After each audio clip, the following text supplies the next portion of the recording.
नमस्कार। Hindi dictation YouTube channel पर आप सभी का स्वागत है। जनसत्ता न्यूज़पेपर से आर्टिकल लिखेंगे, रेडी हो जाइए 5 सेकंड्स में।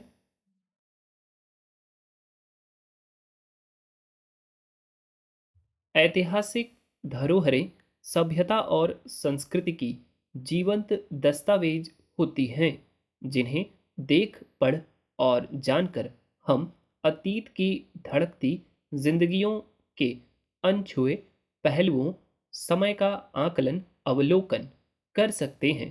भारत ऐतिहासिक और सांस्कृतिक दृष्टि से अत्यंत समृद्ध राष्ट्र है। यह एकमात्र ऐसा देश है जहाँ की सामाजिक सांस्कृतिक धारा इतने प्राचीन काल से अविरल अप्रतिहत रूप से चली आ रही है। भारत की इस अति प्राचीन प्रवहमान सांस्कृतिक धारा की प्रत्यक्ष प्रतीति और अनुभूति हमें अपने ऐतिहासिक धरोहरों और पुरातात्विक अवशेषों को देखकर होती है। भारत के गौरवशाली अतीत के मौन किंतु मुखर कथावाचक के रूप में ये धरोहरें सामाजिक, सांस्कृतिक, आध्यात्मिक और धार्मिक प्रेरणा की जीवंत स्रोत हैं। हमारी ये धरोहरें अनेकता में एकता को सच्चे अर्थों में प्रतिबिंबित और प्रदर्शित करती हैं। इन्हें देखकर भारत की समन्वयवादी संस्कृति और सह अस्तित्ववादी जीवन दृष्टि का गहरा बोध होता है। ये वैश्विक स्तर पर हमारी विशिष्ट और मौलिक सांस्कृतिक पहचान के प्रत्यक्ष और श्रेष्ठतम प्रतीक हैं। मुख्य रूप से तीन प्रकार की धरोहरें होती हैं: सांस्कृतिक, प्राकृतिक और अमूर्त। सांस्कृतिक धरोहरों में भौतिक या कलाकृतियों जैसे मूर्त सांस्कृतिक धरोहर शामिल हैं। ये आमतौर पर चल और अचल धरोहर के दो समूहों में विभाजित होते हैं। जहां अचल धरोहर में इमारतें, ऐतिहासिक स्थान और स्मारक आदि सम्मिलित होते हैं, वहीं चल धरोहर में ग्रंथ, दस्तावेज, चल कलाकृतियां, संगीत और ऐसी अन्य वस्तुएं शामिल होती हैं जिन्हें भविष्य के लिए संरक्षण योग्य माना जाता है। प्राकृतिक धरोहरों में वनस्पतियों और जीवों सहित ग्रामीण इलाके और प्राकृतिक पर्यावरण आदि शामिल होते हैं। इसमें ऐसे प्राकृतिक भूदृश्य भी शामिल होते जा रहे हैं जो महत्वपूर्ण सांस्कृतिक विशेषताओं को समेटे संजोए हों। अमूर्त धरोहरों में किसी संस्कृति विशेष के गैर भौतिक पहलू सम्मिलित होते हैं जिन्हें इतिहास में एक विशिष्ट अवधि के दौरान सामाजिक रीति रिवाजों द्वारा बनाए रखा गया हो। इनमें सामाजिक मूल्य और परंपराएं, रीति रिवाज और प्रथाएं, सौंदर्यात्मक और आध्यात्मिक आस्थाएं, कलात्मक अभिव्यक्ति, भाषा और मानव गतिविधि के अन्य पहलू शामिल हैं। स्वाभाविक रूप से भौतिक वस्तुओं की तुलना में अमूर्त सांस्कृतिक धरोहरों को संरक्षित करना अधिक कठिन है। निस्संदेह ये सभी धरोहरें हमें अपनी जड़ों और गौरवशाली परंपराओं से जोड़ती हैं।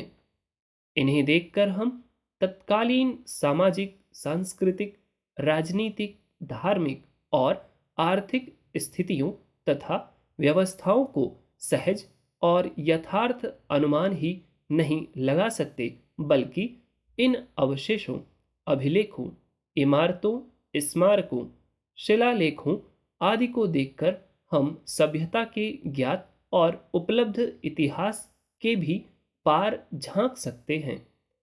यही कारण है कि हर सजग और प्रबुद्ध समाज तथा देश अपनी ऐतिहासिक धरोहरों की विशेष देखभाल और साज संभाल करता है। पर दुर्भाग्य से स्वतंत्र भारत की सरकारों द्वारा ऐतिहासिक पुरातात्विक महत्व की इन धरोहरों के संरक्षण में बरती गई घनघोर लापरवाही और सतत उपेक्षा का गंभीर और चिंतनीय मामला संज्ञान में आया है। निस्संदेह ऐसी उपेक्षा और लापरवाही के लिए व्यवस्था तथा सरकारें अधिक उत्तरदायी होती हैं, पर अपने इन ऐतिहासिक सांस्कृतिक धरोहरों के प्रति देश के शिक्षित और नागरिक समाज की अवहेलना और उदासीनता भी मन को गहरे से कचोटती है। इस समय देश भर में ऐतिहासिक और पुरातात्विक महत्व के 3693 स्मारक हैं जिन्हें केंद्र सरकार संरक्षित करती है। इनमें से 50 स्मारक अप्राप्य हैं। बीते 8 दिसंबर को केंद्रीय संस्कृति मंत्रालय की संयुक्त संसदीय स्थायी समिति की ओर से प्रस्तुत रिपोर्ट में कहा गया कि यह गंभीर चिंता का विषय है कि भारतीय पुरातत्व सर्वेक्षण के संरक्षण में राष्ट्रीय महत्व के कई स्मारक तेजी से गायब हो गए हैं।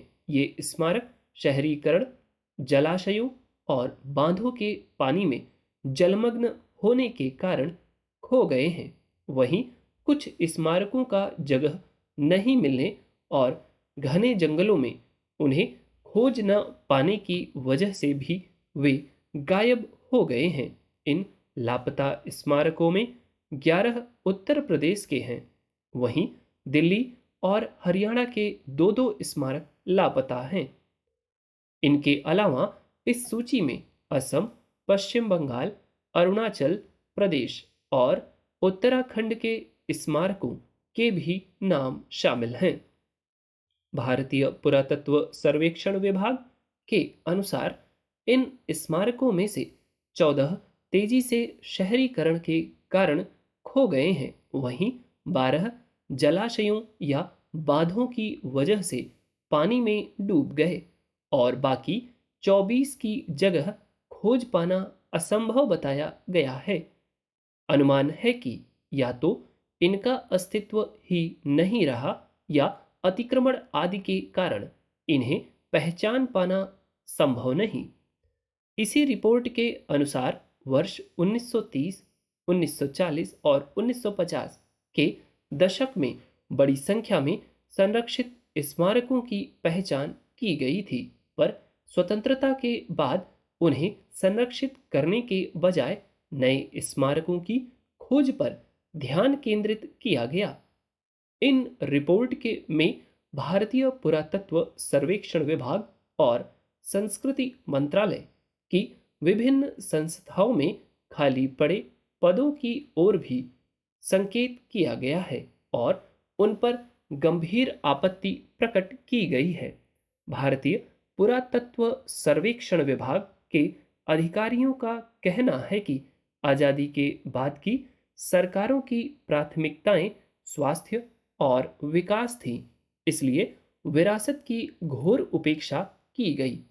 अब भी कई बड़े और छोटे स्मारक देखभाल में कमी के कारण विलुप्त होने के कगार पर हैं। उनका यह भी कहना है कि उनके पास संसाधनों और कर्मचारियों का पर्याप्त अभाव है। बजट की कमी के कारण इस समय 3693 संरक्षित स्थलों में से केवल 248 स्थलों पर सुरक्षाकर्मी तैनात हैं। इन स्थलों पर 2578 पुलिस कर्मियों की तैनाती की गई है। सभी संरक्षित स्थलों की सुरक्षा की दृष्टि से उन्हें निश्चित ही इससे कहीं अधिक कर्मियों की आवश्यकता पड़ेगी और उपलब्ध कर्मियों और संसाधनों का कुशल तथा संतुलित प्रबंधन भी करना होगा। उल्लेखनीय है कि 2013 में नियंत्रक एवं महालेखा परीक्षक ने भी अपनी तरह के पहले भौतिक सत्यापन अभ्यास के पश्चात 92 स्मारकों को लापता घोषित किया था। तब भी रेखांकित किया गया था कि भारतीय पुरातत्व सर्वेक्षण विभाग के पास संरक्षित स्मारकों और कलाकृतियों का कोई राज्यवार लिखित ब्यौरा नहीं है। स्मारकों के गायब होने का मामला 2017 में लोकसभा में भी उठा था। तत्कालीन केंद्रीय संस्कृति मंत्री ने तब ऐतिहासिक और संरक्षित स्मारकों की विलुप्ति तथा अतिक्रमण के प्रश्न पर उत्तर देते हुए कहा था कि अरुणाचल प्रदेश में कापर टेम्पल, असम के तिनसुखिया में शेरशाह की बंदूकें, दिल्ली में बारह खंभा और पश्चिम बंगाल के नदिया जिले में बमनपुकुर किले के खंडहर गायब हो चुके हैं और उनका पता नहीं लगाया जा सकता। जिन स्मारकों का पता नहीं लगाया जा सकता है, उन्हें खोजने के लिए पुराने दस्तावेजों का सत्यापन, रेवेन्यू मैप, प्रकाशित रिपोर्ट, भौतिक परीक्षण और टीमों की तैनाती की गई है। उम्मीद है डिक्टेशन आपने लिखा होगा। जो वर्ड डिफिकल्ट है आप उनको फाइंड आउट करिए, उनके आउटलाइंस अलग से बनाइए, प्रैक्टिस करिए। ठीक। ज़्यादा छूट रहा है आपका या डिक्टेशन आपको बड़ी लगती है तो आपके पास एक ही ऑप्शन है, डिक्टेशन को 2 भाग में या 3 भाग में लिखिए और कई बार लिखिए। ठीक। चैनल पे नए हैं तो प्लीज़ सब्सक्राइब करिए। That's all. वीडियो अच्छा लगा तो लाइक कीजिएगा। Thank you.